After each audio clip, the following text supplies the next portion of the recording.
Bonsoir à tous, ravi de vous retrouver pour votre journal sur TV Sud Montpellier. Et dans les titres de ce vendredi 1er avril, il y a encore ce soir le Parti Socialiste qui a annoncé hier qu'il allait porter plainte contre Robert Navarro, ancien premier secrétaire de la Fédération PS de l'Hérault. Une plainte pour abus de confiance. Robert Navarro est notre invité, il nous donnera son point de vue dans un instant.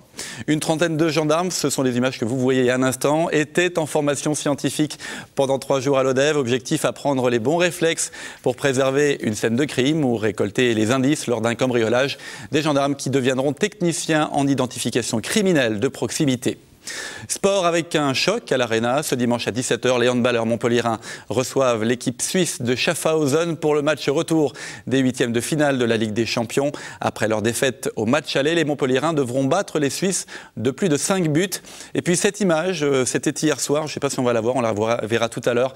En fin de journée, 80 personnes, avocats et journalistes réunis devant la maison des avocats pour demander une fois encore la libération de nos deux confrères de France 3, Hervé Guéquière et Stéphane Taponnier, retenus en Afghanistan depuis plus de 15 mois. Certains manifestants s'étaient bâillonnés pour symboliser la perte d'expression vécue par les otages. Vous verrez tout cela tout à l'heure.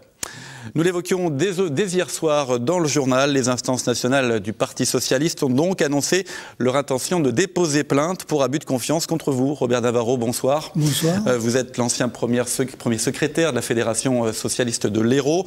Vous aviez été exclu du PS l'an dernier parce que vous aviez suivi Georges Frêche pour les élections régionales.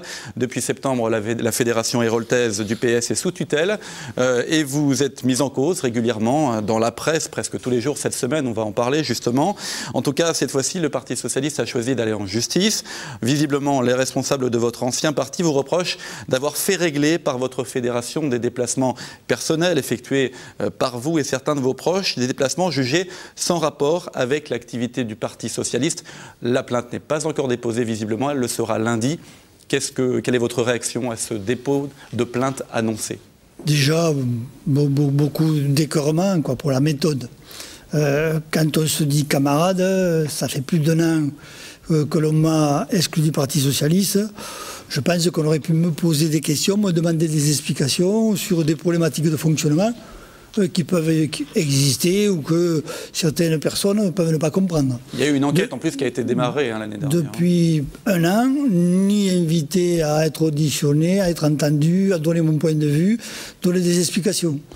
Donc quand on se veut être le parti de Jaurès, avoir des méthodes à la limite un peu comme l'affaire Dreyfus, en jetant par la presse des accusations sans laisser à l'intéressé le pouvoir de s'expliquer ou de se défendre, je trouve ça au niveau de la méthode très peu éthique et c'est des méthodes d'un parti que je ne reconnais pas.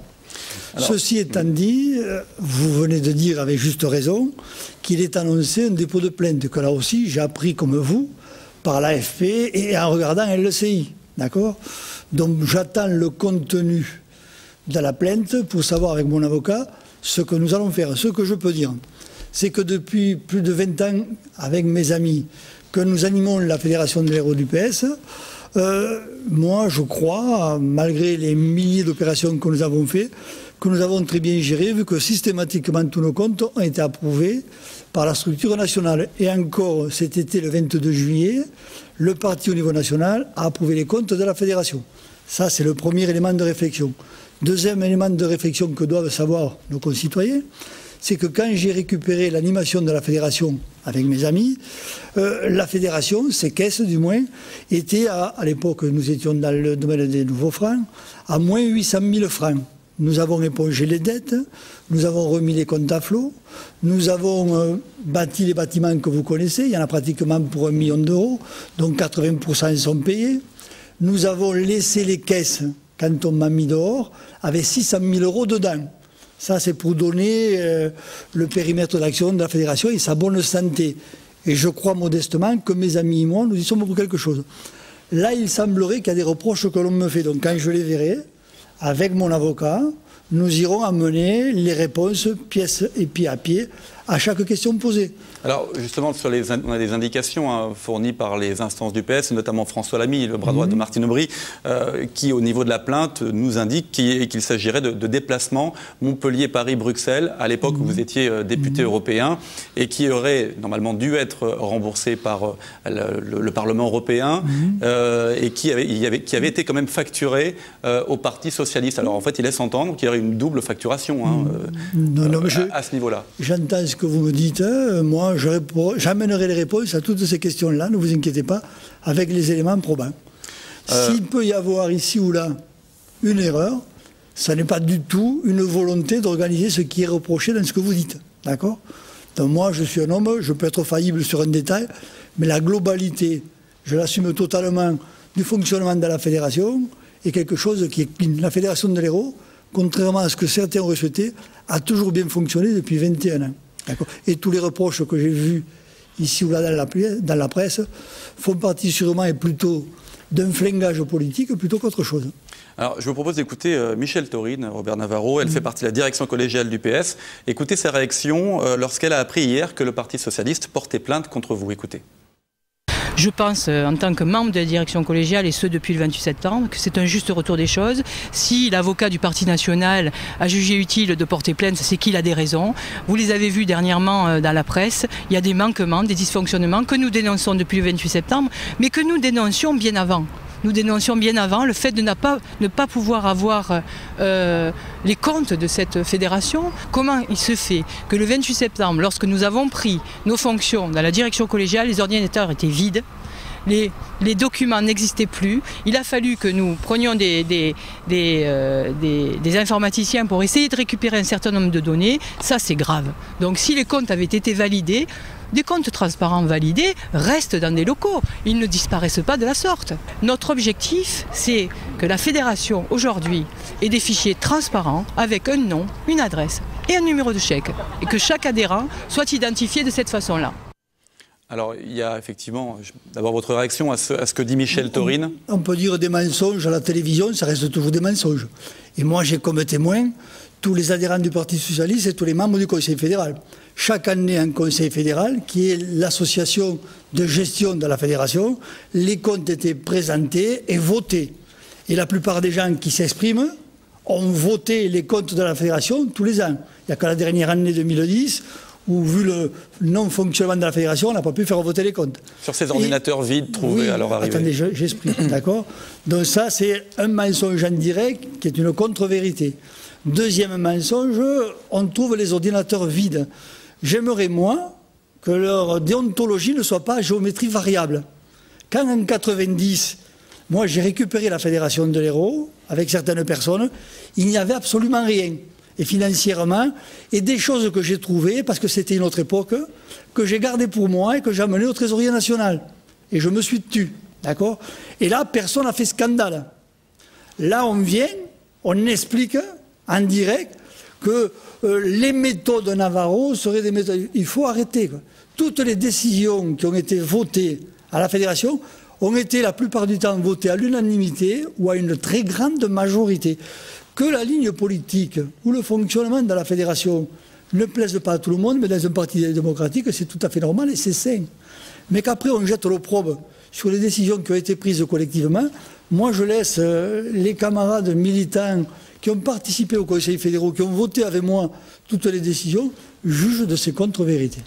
Par rapport à ce qui est sorti dans la presse, notamment ce mercredi, ce qu'il faut dire, c'est que tout ce dont on parle dans la presse ne rentre pas dans la procédure visiblement qui vous vise dans la plainte. En tout cas, la presse s'est déchaînée. On a vu la Glorieuse parler de déplacements l'été dernier à La Rochelle, dans des hôtels de luxe avec des prix effectivement importants. Il n'y a rien de répréhensible là-dedans, mais effectivement, par rapport à un parti comme le Parti socialiste... Mais même si ce n'est pas répréhensible, ça mérite explication. Vous savez, quand c'est d'ailleurs pas que Robert Navarro qui est monté, c'est toute la délégation, tous ceux qui s'étaient inscrits pour monter avec nous au Congrès. Certains étaient partis au Congrès sans passer par nous, se sont inscrits dans des hôtels, on les regarde, d'accord. L'été dernier, vous n'étiez plus au PS. Attendez, non, je ne parle pas de La Rochelle, je parle du dernier Congrès. Puisque l'hôtel de luxe que vous dites, c'était au dernier Congrès. Donc, c'est toute la délégation, c'est pas que Robert Navarro. Et ce qu'on oublie de dire, c'est que la fois d'avant, on était dans des mobil-homes, dans un camping 2 étoiles. Donc on ne parle que d'une seule chose. Et ce que l'on oublie de dire aussi, c'est que les listes d'endroits où l'on doit aller, les socialistes, parce que tous les hôtels de la région sont réservés par le Parti socialiste au niveau national. Tous ces endroits-là, c'est une liste. Comme on est arrivé parmi les derniers, vu que les cœurs de ville sont réservés à toutes les strates du parti au niveau national, on est parti en périphérie. Et c'est vrai qu'on s'est fait vendanger par un hôtelier qui a profité de l'aubaine, et comme nous on avait besoin d'un hébergement, on a été hébergé dans cet hôtel-là. Mais comme je vous dis, il faut tout dire dans une démarche. C'était toute la délégation, et on n'a pas parlé de l'année d'avant où on était dans un camping 2 étoiles dans des mobil-homes. Pour ce qui est de La Rochelle, enfin là, il a été donné à un journal local une facture qui est, je suis désolé, mais elle est bidouillée, quoi. Parce que ce que l'on fait quand on se déplace, je ne veux pas rentrer dans les détails, mais j'explique, pour que les gens comprennent que toute cette affaire est montée de toutes pièces pour démolir, et pas pour autre chose. D'accord ? Et on le jette en pâture à la presse sans demander des explications à l'intéressé. Ce que vous faites, et je vous en remercie. Cette facture, justement. Donc cette facture-là, nous, comme chaque fois quand on fait des déplacements, la fédération avait envoyé un chèque de caution à l'hôtel. Et puis après, quand on revient, suivant les participants, parce que souvent la liste des participants ne correspond pas à ceux qui vont. Mais pour réserver, vous êtes obligé de donner 12, 13, 14, 15 noms. Voilà. Voilà pourquoi aussi la non-correspondance entre les gens annoncés sur la facture et la réalité de ceux qui étaient. D'accord ? Et cette facture-là, elle a été épongée par les gens qui ont participé. Et Robert Navarro, n'en déplaise à certains, a payé sa chambre à La Rochelle, même si sa femme, qui n'était pas exclue du PS, aurait pu avoir la chambre gratuite. D'accord ? Comment vous expliquez, alors, effectivement, tout ça, d'abord la plainte, et puis, effectivement, ce déchaînement dans la presse. Est-ce qu'on veut viser les anciens proches de Georges Frêche à travers vous ? Selon vous, est-ce qu'il y a effectivement une cabale, justement, sur ces anciens Frêche ? Moi, quand vous posez la question, c'est que vous avez la réponse, vous êtes averti. Moi, je pose la question. Il est bien, mais si vous vous posez la question, c'est que quelque part, comme beaucoup de journalistes, vous êtes assez pointu et assez observateur, vous vous rendez compte que très certainement, Robert Navarro et ses amis gênent. Gênent parce qu'il va y avoir des investitures au présidentiel, et je pense que l'on peut avoir une certaine influence. Gênent parce qu'il va y avoir des investitures dans des législatives, et on peut avoir une certaine influence. Et peut-être qu'aussi plus tard, il y a aussi d'autres enjeux qui intéressent certaines personnes. Mais vous verrez que vos téléspectateurs, dans les mois et les années qui arrivent, se rendront compte de la réalité pitoyable de ce feuilleton que l'on a monté de toutes pièces. La suite pour vous, par rapport à cette plainte, mais aussi par rapport aux journaux, est-ce que vous attaquerez ces journaux qui ont dévoilé des choses ? Je suis trop respectueux de la presse libre, je les laisse face à leurs responsabilités. Moi, ce que je souhaite, je sais que le métier de journaliste est un métier très difficile, aussi compliqué si ce n'est que celui des politiques. Donc j'admets que les gens peuvent se tromper, j'admets que l'on peut se laisser emballer, mais je dois dire que chaque fois que j'ai été interpellé, j'ai interpellé les rédactions, j'ai eu un bon accueil pour pouvoir m'exprimer et donner mes arguments. Donc je n'attaquerai aucun journal. Je suis trop respectueux du droit à la différence pour me permettre d'attaquer quelques journaux, même ceux qui m'égratignent, même ceux qui me tapent dessus. Ça fait partie de la règle du jeu quand on est un homme public. Il faut savoir accepter la contradiction et le fait que tout le monde ne peut pas forcément être d'accord avec toi. Un dernier mot sur François Hollande qui a déclaré qu'il était candidat à la candidature pour les présidentielles. C'était hier, le jour du dépôt, enfin de l'annonce du dépôt de cette plainte. Il y a une relation entre les deux, d'après vous, puisque vous êtes un soutien de François Hollande ? Il y a des concordances qui font que des fois, ça peut expliquer certaines choses. Mais là, je me garderai de faire des amalgames trop rapides. Ce que je ne veux pas pour moi, je ne veux pas le faire pour les autres. Ce que je veux dire pour conclure à vos téléspectateurs, c'est premièrement, dimanche dernier, il y a un vote où je crois que personne n'a gagné. Je vois beaucoup de mes amis qui font des rodomontades. Quand on voit des scores comme ça, où 9 de nos concitoyens sur 10 n'ont pas adhéré à nos idées, il faut qu'on se pose les vraies questions.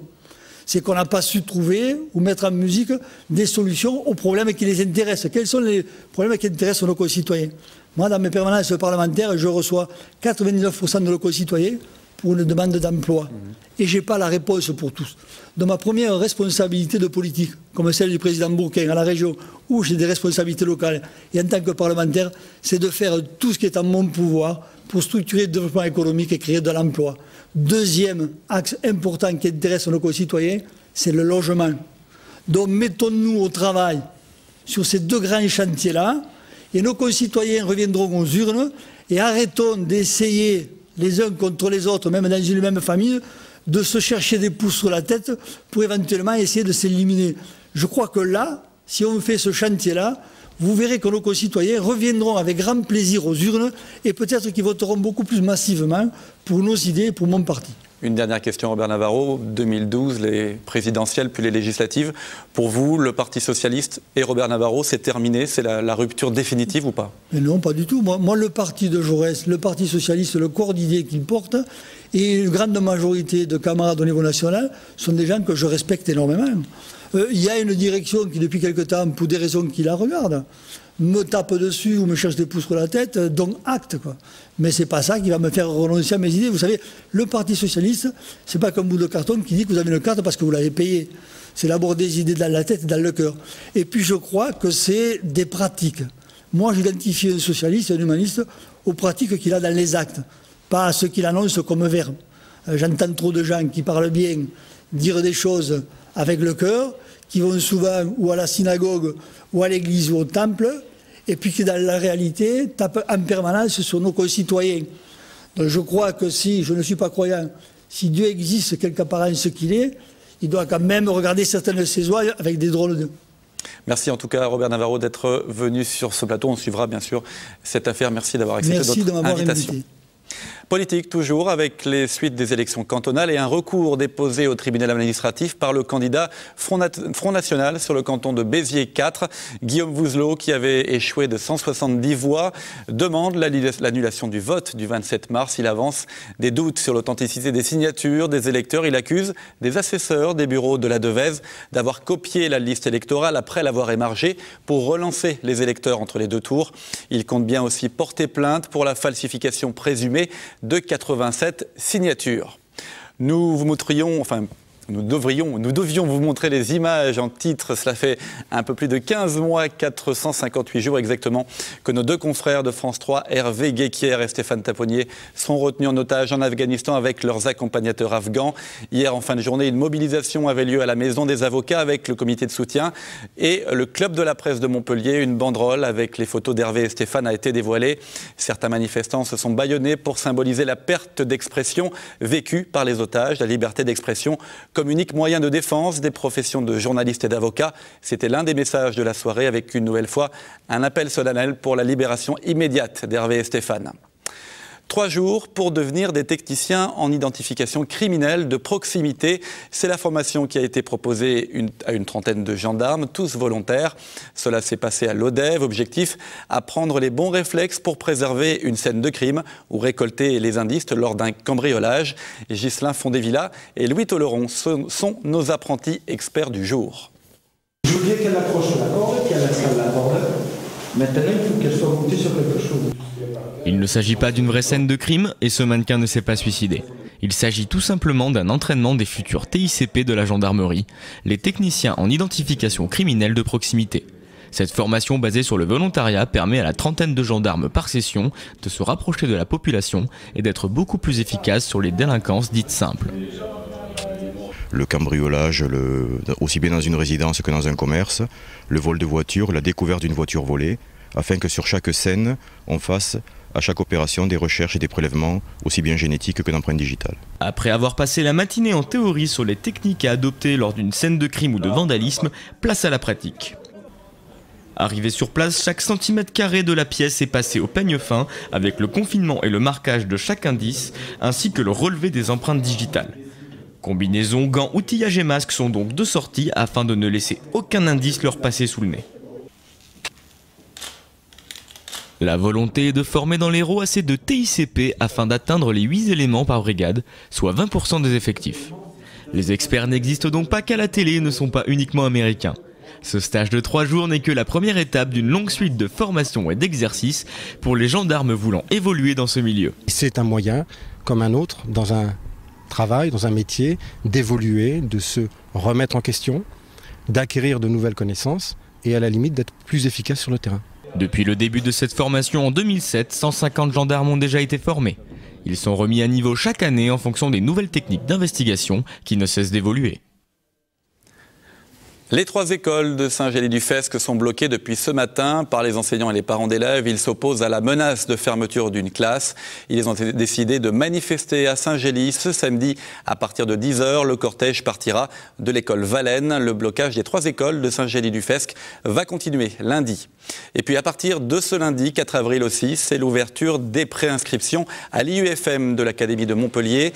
Les étudiants pourront découvrir cette année le nouveau master métier de l'éducation et de la formation. Pour plus de renseignements, www.montpellier.iufm.fr.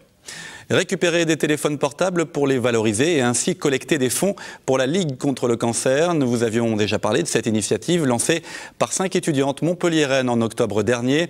À partir d'aujourd'hui, un seul point de collecte reste actif au centre Épidore à Euromédecine. Vous pouvez continuer à donner vos mobiles usagés car les objectifs de l'association organisatrice de cette opération ne sont pas encore atteints. On écoute une des étudiantes à l'origine du projet au micro d'Arzoukara et Bastien Amalou. Ce projet consiste donc à récupérer 10 000 téléphones portables usagés au profit de la Ligue contre le cancer. Donc ce projet est à la fois un projet écologique puisque ces téléphones portables vont être recyclés et revalorisés. Et ensuite, donc, chaque téléphone portable usagé récolté rapporte 2,40 € net à la Ligue contre le cancer. Nous sommes très contentes puisque pour récolter ces téléphones portables, nous avons mis plusieurs lieux de dépôt. Donc les mairies, les écoles, les entreprises, toutes sortes, plein de lieux de dépôt. Et donc du coup, c'est vrai que là, actuellement, on doit en avoir 6 000 sur les 10 000. Et donc il faut savoir que donc, le projet prend fin aujourd'hui, justement. Et nous sommes en train de récupérer encore, donc depuis hier et aujourd'hui, tous ces téléphones portables. Et pour ce soir, avoir un chiffre clé vraiment définitif. Et on ouvre la page sport de ce vendredi avec du rugby. Le MHR se rendra à Bourgoin samedi pour le compte de la 23e journée de Top 14. L'équipe de Fabien Galtier devra s'imposer face à la Lanterne Rouge pour espérer une place en play-off. Mais le choc du week-end est prévu dimanche à 17 h à l'Arena. Le MHB reçoit l'équipe suisse de Schaffhausen pour le match retour des 8e de finale de la Ligue des Champions. Après leur défaite au match aller, les Montpelliérains devront battre les Suisses de plus de 5 buts. Mais Patrice Canaillé pourra compter sur le retour d'Acambray et de Hamed. L'entraîneur du MHB est plutôt confiant avant cette rencontre décisive. Je vous propose de l'écouter. Patrice Canaillé, c'était cet après-midi au micro de Jean Brun. Il faudra faire un très grand match, mais prendre 5 buts à Schaffhausen, à domicile avec une équipe quasiment au complet, ça reste dans les possibilités d'une très bonne équipe de Montpellier. Maintenant, l'équipe a été tellement en dessous de sa valeur, en dessous de son niveau de performance et individuel et collectif la semaine dernière, que voilà, je suis en interrogation par rapport à cette performance de la semaine dernière. Donc une semaine après, ça m'est difficile d'envisager qu'on soit redevenu une équipe flamboyante. Donc on verra comment se situe l'équipe, on verra aussi la réaction d'orgueil des champions, parce que je crois que dans nos performances et dans notre comportement, on a été vraiment mauvais, il faut le dire. Donc aujourd'hui, la réaction doit arriver. Et la réaction, je le répète encore une fois, c'est ce match retour de Schaffhausen. Même si le match de Nantes était une première petite réaction, mais on attend de cette équipe bien autre chose que ce qu'on a vu contre Nantes et que ce qu'on a vu la semaine dernière. Football, le MHSC se déplace à Toulouse ce samedi soir. Coup d'envoi de la rencontre à 21 h. Les Montpelliérains seront privés de 5 joueurs, tous suspendus, dont Emir Spaïch et Cyril Jeunechamp. Après la lourde défaite contre Lens, le MHSC espère cette fois-ci une victoire. L'ambiance à l'entraînement et les enjeux du match, signé Olivier Brachard. Retour sur les pelouses de la Ligue 1. Trêve internationale finie, le MHSC se rend à Toulouse. Objectif, se racheter après la débâcle à domicile d'il y a 15 jours. Défaite 4-1 face à Lens. Ce sera sans Emir Spaïch, auteur d'un vilain coup de coude. Il est suspendu au moins jusqu'au 16 avril, peut-être même jusqu'à la fin de la saison. En 2011, il n'aura joué en tout et pour tout que 4 rencontres. Même s'il ne fait aucun doute que Spaïch souhaite partir à la fin de la saison, les dirigeants accélèrent les discussions pour lui trouver un remplaçant et sont en train de négocier avec un autre club pour son transfert. De plus, l'entraîneur n'est pas contre une forme de sanction contre le défenseur bosnien. Je crois qu'Emir nous a beaucoup apporté. Après, bon, il y a des choses qu'on ne peut pas tolérer. Voilà. Donc, il y a aussi un comportement professionnel qu'on doit avoir. Et voilà, il y aura un rappel à l'ordre qui est inévitable. défense du MHSC doit désormais vivre sans Spahic. Les jeunes Yangabiwa, Bokali, El Kaoutari et Stambouli auront les clés du magasin face à Toulouse. En l'absence de jeunes champs suspendus, Benjamin Stambouli, prometteur en début d'année, puis plus discret par la suite, aura une chance de marquer à nouveau les esprits. On m'a dit que dans les premières saisons de pro, c'était souvent comme ça, qu'il y avait au tout début beaucoup d'allant, beaucoup d'enthousiasme et qu'on réussissait tout ce qu'on entreprenait, et qu'après il y avait forcément une période de flottement. Je pense que ça ne peut que me faire progresser, m'enrichir, et puis le haut niveau, ça passe aussi par là, par des moments où ça va un peu moins bien, et je pense que j'en sortirai grandi. Avec ces résultats en dents de scie, Montpellier offre un spectacle mi-ombre, mi-lumière, et c'est encore en déplacement qui brille le plus. Alors à Toulouse, le MHSC s'accrochera à cet espoir. Voilà, et on verra bien, on suivra évidemment avec intérêt tous ces résultats de sport. Rendez-vous dans CTL Sport lundi avec Olivier Brachard. Un dernier mot avant de refermer ce journal du SIDAction qui a commencé ce vendredi jusqu'à dimanche. Vous pouvez donner pour la recherche chez les malades du sida un seul numéro, le 110. C'est la fin de ce journal. Prochain rendez-vous avec l'actu en direct, c'est lundi, 12h30, le Flash. Très bon week-end à tous.